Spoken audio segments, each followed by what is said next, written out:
Zaldico sa mga pinakakasuhan sa flood control scandal kaya mas lalo pang lumakas ang mga panawagan para pauwiin siya ng bansa.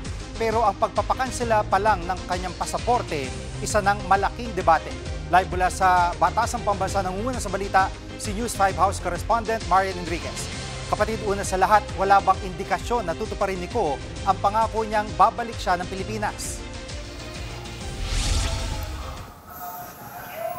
Nako, Jiggy, kung sinavotas Representative Toby Chanco nga yung tatanungin, mukhang malabo nang umuwi pa ng Pilipinas. Itong si dating Congressman Zaldico ay nga kay Chanco, imbes kasi naharapin nga yung mga alegasyon, ang ginawa nito ni Ko ay magbitiw bilang kongresista at ilabas ng bansa yung 3 sa kanyang air assets na kinumpirma na nga ng Civil Aviation Authority of the Philippines o CAAP. Kaya para kay Chanco, pagpapakita lang ito na wala na talagang intensyong umuwi sa bansa itong si Ko. Kaya panahon na raw para isulong na kanselahin na ang passport nitong dating kongresista. Pero dati na ngang sinabi ng DFA na hindi po yan basta-basta pwedeng gawin. Base kasi nga dito sa New Philippine Passport Act, pwede lang kanselahin ang pasaporte ng isang individual kung meron pong utos mula sa korte at kung tinuturing na siya nga pugante o convicted na criminal offense. Pero git nga ni Chanco, may nakasaad din sa batas na pwedeng kanselahin ng DFA ang isang pasaporte kung alang-alang ito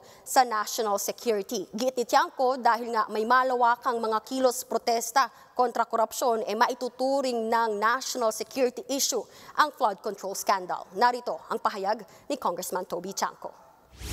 Para sa akin, ito isang national security issue dahil yung galit ng tao, patindi ng patindi. At nakita na natin yan noong September 21, tinake advantage nila yung galit ng tao doon sa corruption sa infrastruktura para manggulo doon sa Mendiola.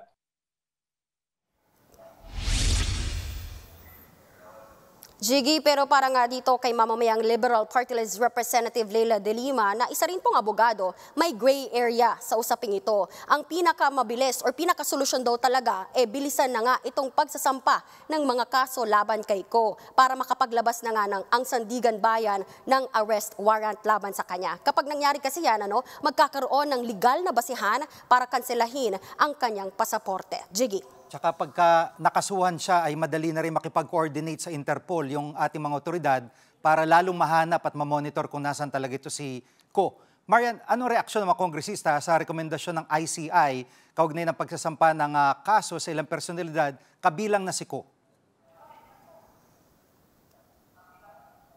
Jiggy, sa kabila nga nitong rekomendasyon ng ICI, nahihinaan pa rin yung ilang mga kongresista sa kapangyarihan ng komisyon. Kaya may panibagong panukalang batas na inihain si Congressman Chanco sa ilalim ng House Bill No. 5699 na bubuo sa Independent Commission Against Infrastructure Corruption.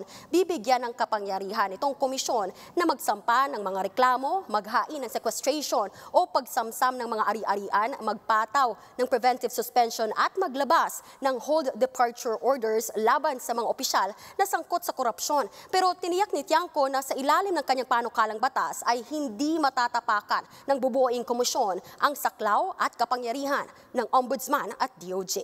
Yan muna ang latest dito sa Kamara. Balik sa iyo, Jiggy. Yan pong ulat ni Marian Enriquez live mula sa Batasang Pambansa.